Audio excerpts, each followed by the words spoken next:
Hello বন্ধুরা, কেমন আছো তোমরা সবাই? আশা করছি সবাই খুব ভালো আছো, সুস্থ আছো। আমার নতুন একটি ব্লগে তোমাদের সবাইকে জানাই অনেক স্বাগত, অনেক ভালোবাসা। নতুন সকাল, নতুন আরও একটা দিন, মানে এক একটা দিন যে কিভাবে কেটে যায় বোঝাই যায় না। সকাল থেকে রাত আর রাত থেকে সকাল, সেই একই কাজকর্ম, সেই একই ডেলি রুটিন, রান্না, খাওয়া, ঘরের কাজ। এই সকালবেলা প্রত্যেক দিনের যা কাজ থাকে সেগুলোই আগে পরে করে তোমাদের এক এক দিন এক এক রকমভাবে ঘুরিয়ে ঘুরিয়ে ভিডিও করি। তো দেখো, আজকে তো সকালবেলায় একদম শুরুর থেকেই আরম্ভ করলাম। এই যে বিছানাটা তুললাম আর এই যে বালাপোষটা এখন বাইরে দেব। একেবারে বাইরে দিই, তবে আজকে বাইরে দেওয়াটা একদম বেকার। আজকে আমার সাইকেল বার হয়ে গেছে আগেই, তারপরে বিছানা তুলেছি। তোমাদের দাদাভাই আগেই বার করে দিয়ে তারপরে বাথরুমে গেছে।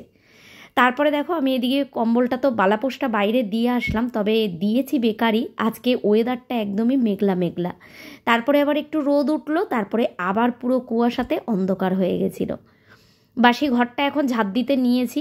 আর সকালবেলায় সকাল তো শুরু হয় আমার সেই 6:10-15 হয়ে যায়, তখন থেকেই সকালটা শুরু হয়। কিন্তু অত সকালবেলার থেকে আমি তোমাদের সঙ্গে কোনো ভিডিও শেয়ার করি না। তোমরা অনেকেই আমাকে বলেছো যে পম্পা তুমি কি এক্সারসাইজ করে সেগুলো দেখাও। তোমরা অনেকেই বলেছো দিদিভাই তুমি কি এক্সারসাইজ করো সেগুলো দেখাও। অবশ্যই দেখাবো, কিন্তু আরও কটা দিন পর আমার চেহারাটা আরও যখন আরেকটু কমবে তখন তোমাদের দেখাবো। অনেকেই তো পছন্দ করো না, অনেকেই তো খারাপ খারাপ কথা বলো, তো সেই কারণেই এখন তোমাদের দেখাবো না। আর সত্যি আমার তো কাজ হচ্ছে। তোমরা গতকালকে অনেকে বলেছো দিদিভাই তোমার চেহারাটা অনেকটা কমেছে। হ্যাঁ, আমি আমার নিজেও বুঝতে পারি অনেকটা কমেছে। যাই হোক, এটাই আমার একটু আনন্দ। রোজ রোজ একটু করে এক্সারসাইজ করি আর এসে আয়নার সামনে একটু দাঁড়াই, দেখি হ্যাঁ সত্যি একটু কম কম লাগছে। যাই হোক, দেখো এখানে আমি কাজ করতে করতেই আমার জন্য একটা জল বানিয়ে নিয়েছি। এটা হচ্ছে জিরে দিয়ে জল বানাই সকালবেলা। এক্সারসাইজ করে আসার পর 1 গ্লাস খাই জিরে, গোটা জিরে জলের মধ্যে দিয়ে ভালো করে ফুটিয়ে একটা ওরকম হলদে হলদে কালার আসে, তখন নামিয়ে নিই। তার মধ্যে এক ছিটে একটু নুন দিয়ে দিই, দিয়ে তারপরে আমি ওটা খাই। নাহলে একদম শুধুটা না খেতে যেন কেমন লাগে, জাস্ট একটু নামমাত্র একটু নুন দিই। তারপরেই চলে আসলাম বাইরে। তোমাদের দাদাভাই আজকে খুব ফাস্ট রেডি হচ্ছে, কারণ ও আজকে তাড়াতাড়ি বেরাবে। আমি এদিকে ধোয়ানোর আগেই ও ওপরে নিয়ে চলে গেছে কম্বল। কম্বলটা দিয়ে এসেই এরপরে ঠাকুর ঘরে ঢুকবে। আজ তো বৃহস্পতিবার, আর ঠাকুর ঘরের মানে বাসনগুলো আমি এখন ধরবো না, কারণ আজকে আমি এখনও বাসি জামাকাপড় ছাড়িনি। তো সেই কারণে ভাবছি ঠাকুরের বাসন এখন ধরবো না, এদিকের কাজগুলো সব সারবো। তোমাদের দাদাভাইকে বলেছি তুমি গোপালকে তুলে ঠাকুরের বাসন সব বার করে বাইরের দিকে রেখে দাও, আমি ধুইয়ে দিচ্ছি, এগুলো আমি সব পরে মাজবো। আর মেন কথা, আমি এই কারণেই আরও সকালবেলা ঠাকুরের বাসনটা ধরলাম না, কারণ তেঁতুল নেই। দোকান থেকে আগে তেঁতুল আনতে হবে, একেবারে ফুল আনতে যাব, তখন তেঁতুল নিয়ে আসবো, তারপরে ঠাকুরের বাসনগুলো মাজবো। তোমাদের দাদাভাই ওপর থেকে নেমে গেল আর আমি ওপরে আরেকটু জল দেব, কারণ অনেক দিন বাদে কালকে দেখলাম কুকুর উঠেছিল। আর কুকুর ওঠা মানেই সমস্ত জায়গা নোংরা করে একদম লোম ঠোম পড়ে ভর্তি হয়েছিল। তো ভালো করে একটু ঝাঁটা দিয়ে ডলে তারপরে ভালো করে ধুয়ে দিলাম। এখন তো কুকুরগুলো আমাদের এখানে ওঠেই না, তো কালকে অনেক দিন পর দেখলাম রাত্রিবেলা ওরা উঠে শুয়েছিল। ভালো করে ধুয়ে দিলাম আর এখন এই দুয়ারের সামনেটা একটুখানি ঝাড় দেব। আর কাজটা করতে করতেই দেখি আমার ফোনটায় একদম চার্জ নেই, 4% চার্জ। খুব তাড়াতাড়ি এই কাজের ভিডিওটুকু করে নিয়েছিলাম, তারপরে ফোনটা আমি চার্জে বসিয়ে দিয়েছিলাম। ফোনটা চার্জে বসিয়ে তারপরে দেখলাম হালকা হালকা রোদ উঠছে, বললাম না, ওই দেখো বালাপোষটা তো দিয়ে রেখেছি, এরপরেই তুলে দিয়েছিলাম। তো তারপরে কাঁথা কম্বল যা আছে ওগুলো সব রোদে দিয়েছিলাম, বালিশ টালিশ সবই দিয়ে দিয়েছিলাম। তারপরে ঘরের দিকে গেছিলাম, বাসন ছিল কিছু, বাসন মাজলাম আর রান্নাঘরটাও পরিষ্কার করব। তার আগে ভাবলাম বোতল কটাও একটু মেজে দিই। এখন তো আমাদের বোতলে জল খাওয়া হয়ই না, আমরা এখন গ্লাসেই জল খাই। তো একেবারে ফিল্টার থেকে ভরে নিয়ে গ্লাসে করেই জল খাই। আর সত্যি কথা, গ্লাসে জল খাওয়ার বেশ না একটা ভালো লাগে। দেখবে গ্লাসে জল খেলে মানে মনটাও একটা শান্তি হয়। তবে আগে খেতাম না সত্যি, তো এখন গ্লাসে জল খেতে খেতে এমন একটা অভ্যেস হয়ে গেছে, এখন আর বোতলে খেতে ইচ্ছে করে না। বোতলে খেতে ইচ্ছে করবে আর কটা দিন পর থেকেই, যখন গরমটা পড়বে তখনই মনে হবে ঠান্ডা ঠান্ডা জল ফ্রিজ থেকে বার করে বোতল ধরে ঢকঢক করে খেয়ে নিই। যাই হোক, দেখো ওদিকের অনেকটা কাজ করে ফেলেছি। তোমাদের দাদাভাই চলে গেল, তোমাদের দাদাভাইকে দুটো গোলা রুটি বানিয়ে দিলাম, খেয়ে চলে গেল। আর আমাদের জন্য বানাইনি, আমাদেরটা রেখে দিয়েছি, পরে বানাবো। আগের দিন তো সব কাজ করেছি, কালকে আর কোনো কাজ করিনি। কালকে যেহেতু ওই ওষুধের দিকেই হসপিটালের ওই দিকেই গেছিলাম। তোমরা অনেকেই আমাকে জিজ্ঞাসা করেছো, একজন আমাকে জিজ্ঞাসা করেছো যে হসপিটালটা কোথায়। তো আমি কমেন্টের রিপ্লাইটা দেবো আর আমার মনেই ছিল না। তো হসপিটালটা আমি ভাবলাম হয়তো রিপ্লাইটা দিলে হয়তো বুঝবে কি বুঝবে না, কমেন্ট মানে ভিডিওতেই বলে দিই। তো ওটা হচ্ছে কি যেন জায়গাটার নাম, বনহুগলি গিয়ে, মানে তোমরা যদি সোদপুর বা খড়দার মধ্যে কেউ থাকো তাহলে তোমরা অবশ্যই চিনবে। ওটা টফিং রোডের ওখানে পড়ে। বনহুগলি বললেই, বাসে করে গেলে বনহুগলি হাড়ের হসপিটাল বললেই ওটা ওইখানে নিয়ে যাবে। হসপিটালটা খুব ভালো। আমি বললাম না তোমাদের, আমিও ভাবছি একটু দেখাবো আমার হাঁটুর জন্য। আমি যতই এক্সারসাইজ করি আমার হাঁটুর সমস্যাটা কিছুতেই মিটছে না। তো হাঁটুর জন্যই ভাবছি একটুখানি ডাক্তার দেখাবো।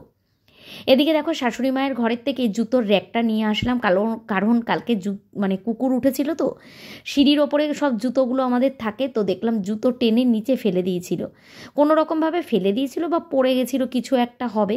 তো ভাবলাম দুদিন পর তো বার করতেই হবে।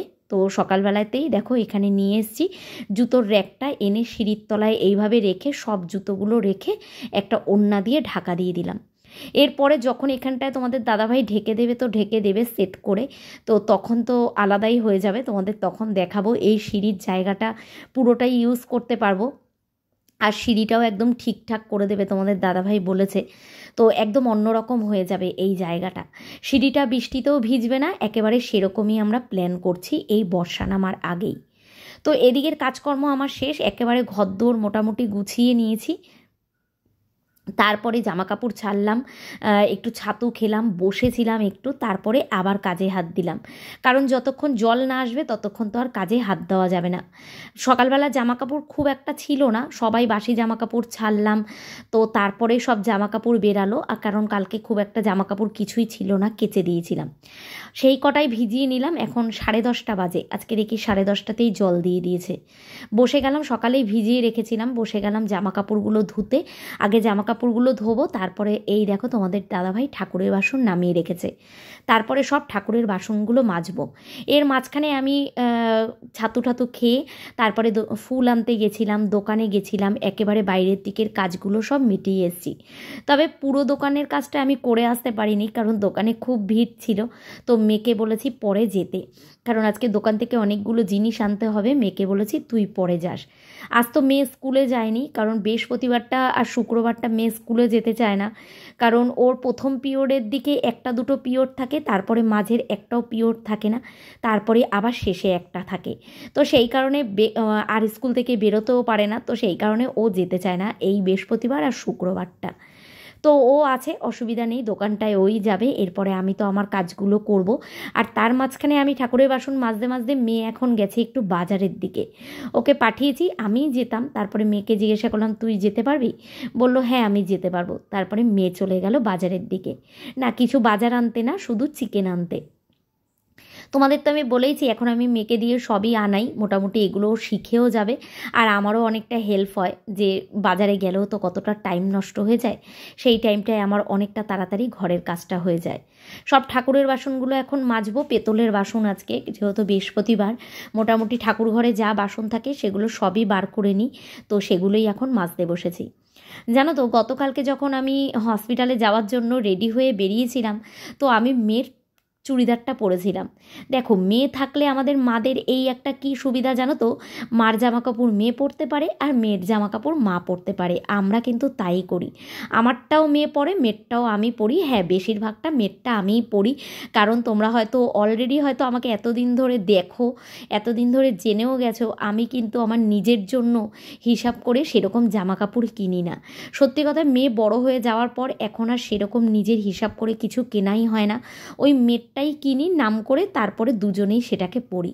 আর দেখবে মেয়েরা ঘরে থাকলে কি হয়, সত্যি কথা এটা তোমাদের সঙ্গে হয় নাকি জানি না, আমি জানি না তোমাদের কার কার, মানে তোমরা যারা যারা আমার ভিডিও দেখো কার কার এত বড় আমার মতো মেয়ে আছে আমি জানি না, কিন্তু দেখবে বড় থাক আর ছোটোই থাক, তো দেখবে আমরা ছেলেমেয়েরা বড় হয়ে গেলে তখন কিন্তু আমাদের, ধরো আমরা কেনাকাটা করতে বেরিয়েছি, তখন কিন্তু আমাদের ছেলে মেয়ের জামা কাপড়ের দিকেই বেশি করে নজর যায়, আমাদের নিজেদের জন্য কিন্তু সেরকম একটা কেনাকাটি করতে ইচ্ছে করে না। আমার তো তাই হয়, ধরো আমি যখনই স্টেশনে বেরাই, ধরো মনে মনে ভেবে বেরালাম যে আমার জন্য কিনবো, কিন্তু সেই মেয়ের হিসাব করে কেনা হয়ে যায়। তো তারপরে ধরো আমি কোনো সময় একটা জুতো কিনতে গেলাম, সেখানে গিয়েও হয়তো আমি নিজেরটা না কিনে মেয়েরটা কিনে দিলাম। তো এরকমই হয় জানো তো, ছেলে মেয়ে বড় হয়ে গেলে, কারণ আমি তো সারাদিন ঘরেই থাকি, আমার একটা নাইটি হলে দুটো নাইটি হলে হয়ে যায়। মেয়ে তো সারাদিনে কতবার বাড়ি থেকে বেরায়, পড়তে যায়, ওর তো জামা কাপড় একটু বেশিই লাগে। সেই হিসাব করে আমি যখনই কিনি তখনই আমি মেয়ের জন্যই কিনি, আর আমি যখন এদিক সেদিক যাই তখন আমি ওই মেয়েরটাই পরি। তো কিছু করার নেই আমার।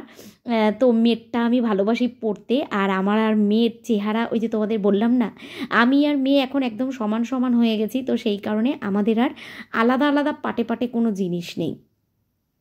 তো যাই হোক, দেখো কথাটা বললাম, কিছু মনে করো না, আসলে আমার কথাটা কমেন্টটা পড়ে আমি ভাবছিলাম যে কি উত্তর দেব এটায়, যে এটা কি মানে যে বলেছো সেও হয়তো ভেবে বলনি, তো মেয়েরটাই পড়েছি, অন্য কারোরটা তো টানাটানি করিনি। যাই হোক, দেখো ওদিকের কাজকর্ম সেরে এবার ঘরে চলে আসলাম। বালাপোষটা অনেকক্ষণ আগেই তুলে দিয়েছি, আর জানলাটা আজকে খোলা হয়নি, জানলাটা এখন খুললাম। বাইরেটা আবার পুরো একদম কুয়াশা হয়ে গেছে, বাইরে যা দিয়েছিলাম বালাপোষ্ট সেগুলো মানে কম্বল কাঁথা যা দিয়েছিলাম সব আবার রিটার্ন তুলে নিয়ে চলে এসেছি। গতকালকে টেডি বিয়ারগুলো শুকিয়ে গেছিলো, আর তো গুছিয়ে রাখা হয়নি, তো আজকেই গুছিয়ে রাখলাম। দেখো ড্রেসিং টেবিলের ওপরে রাখলাম, বারান্দার ওপরে রাখলে না মানে পুরো নোংরা হয়ে যায়, যেন না তেল চিটেটা বেশি হয়ে যায়, সেই কারণে ধুয়ে ঠুয়ে ঘরে নিয়ে এসে রেখেছি। এদিকের কাজগুলো আমি সাথে সাথে ঘর দুয়ার সমস্ত কিছু পরিষ্কার করে নিয়েছি, আর তার মধ্যেও মেয়ে চলে এসছে। এই যে চিকেন নিয়ে এসছে, কারণ আজকে আমাদের ঘরে দুটো স্পেশাল রান্না হবে। আসলে কি বলতো, এখন ওই অল্প তেল মশলায় রান্না খেতে খেতে না সত্যি অনেক দিন ধরে খুব ইচ্ছে করছে যে একটু ভালো মন্দ কিছু খাই। আর দেখো এই দেখতে দেখতে গরম পড়ে গেল, গরম মানেই কিন্তু কোনো রিচ খাওয়া দাওয়া এমনিই ভালো লাগে না, তখন খেতে ইচ্ছেও করে না। তো তখন মনে হয় একটু টক ডাল, আলু সেদ্ধ, আলু ভাজা এগুলো হলেই বেশ ভালো লাগে। আর এখন শীতকালের একদমই শেষ, তো অনেক দিন ধরেই এটা ভাবছি করব করব, কিন্তু হয়ে আর উঠছে না। তো সেই কারণেই মেয়েকে দিয়ে চিকেন আনিয়েছি, বলছি তোমাদের কি করব।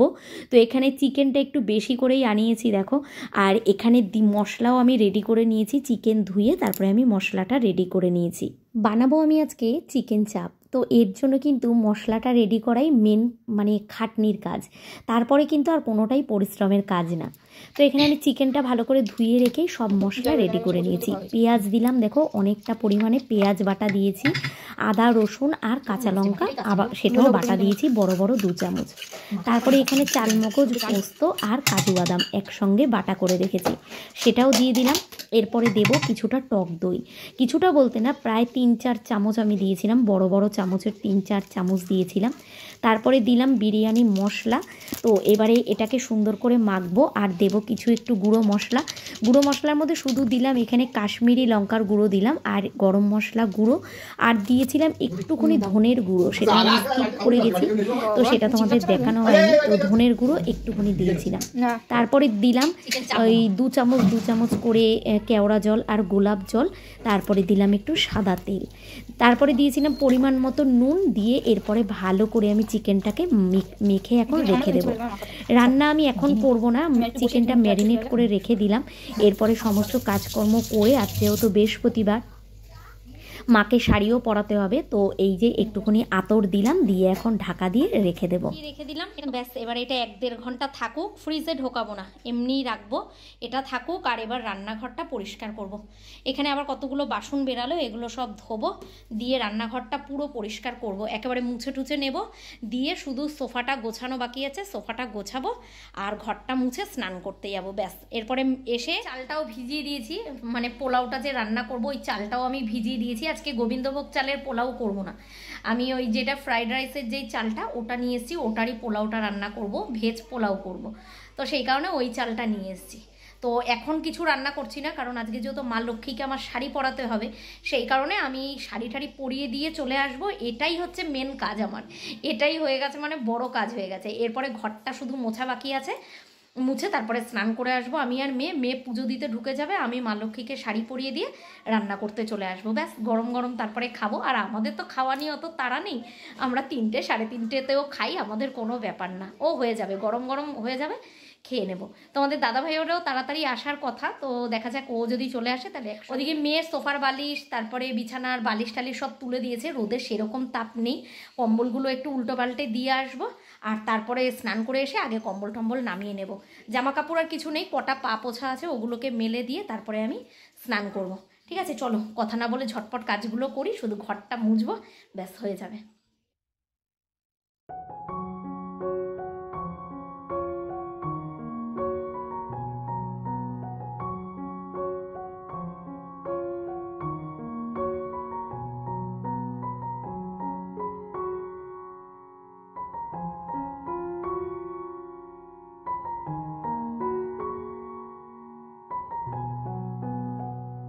সবথেকে এখন যেই কাজটা পরিশ্রমের মনে হয় সেটা হচ্ছে আমার ঘর মোছা। জানো তো, ঘরটা মুছতে একদমই ইচ্ছে করে না।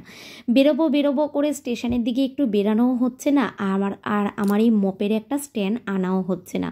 তোমরা অনেকেই বলেছো যে দিদিভাই এইগুলো কিনতে পাওয়া যায়। জানো তো, আমিও দোকানে খোঁজ করেছি, দেখেছি হ্যাঁ এগুলো কিনতে পাওয়া যায়, 100 টাকা করে দাম নেয়। কিন্তু ওই যে আমার বেরানোই হচ্ছে না। প্রত্যেক দিনই ভাবি আজকে সন্ধ্যাবেলা একটু বেরাবো বাড়ির থেকে, মেয়েকে বলেও রাখি, কিন্তু ওই যে আলিস্য লেগে যায়, সন্ধে পড়ে যায়, ব্যাস আমার আর ইচ্ছে করে না ঘর থেকে নড়াচড়া করতে, সেই কারণে আমার যাওয়াও হচ্ছে না। তো এই যে দেখো অনেক কষ্ট করে মুছতে হয়, কারণ একটুও লাঠিটা মানে স্ট্যান্ডটা চেপড়ানো যায় না, জলটা বার করা যায় না, অনেক কষ্ট করে আমাকে এটা মুছতে হয়। আর বসে ঘর মোছার কথা সত্যি কথা এখন আর ভাবতেই পারি না। আগে একটা সময় ছিল তখন আমি স্ট্যান্ড কিনেও রেখে দিয়েছিলাম, 1 বছর তুলে রেখে দিয়েছিলাম, মুছতেই পারতাম না। তারপরে ওই যে বলে না সময়ের সঙ্গে সঙ্গে যত বয়স হয়ে যায় সবই চেঞ্জ হয়ে যায়।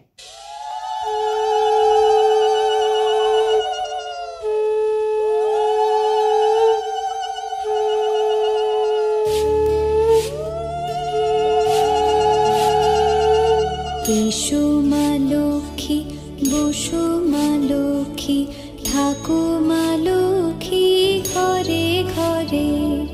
গতকাল দেখেছিলে যেই শাড়িটা আমি সন্ধেবেলায় ভাঁজ করছিলাম, ওটা হচ্ছে আমার একটা নতুন ছাপার শাড়ি ছিল। শাড়িটা একদমই ছোট, কিন্তু আমার আলমারিতেও ছিল না, ওটা আমার ঠাকুরের জায়গাতেই ছিল। তো সেই শাড়িটাই গতকালকে কেটে সুন্দর করে মায়ের জন্য শাড়ি বানিয়েছি অনেকগুলো। কি ভালো লাগছে না, লাল রঙের ছাপার শাড়ি পরিয়েছি। তো ওদিকে আমি শাড়িটা পরিয়ে দিয়েই চলে এসেছিলাম, পরে অনেক পরে আমি গিয়ে ভিডিওটা নিয়েছি, মেয়ের তখন পুজো করা হয়েও গেছে। আর আজকে দেখতেই পারলে গোপালকে কিন্তু দোলনা থেকে নিচে বসিয়েছি, কারণ গতকালকে আগের দিনকে সব গোছাতে গিয়ে রাধাকৃষ্ণর একটা ছবি ছিল আমার কাছে। অনেক দিন আগে মায়াপুরে গেছিলাম, তখন আমার আগের চ্যালেঞ্জ ছিল, তোমরা হয়তো দেখেছো অনেকে, মায়াপুর গিয়ে তখন কিনে নিয়ে এসেছিলাম, সেই রাধাকৃষ্ণটাই বসিয়েছি।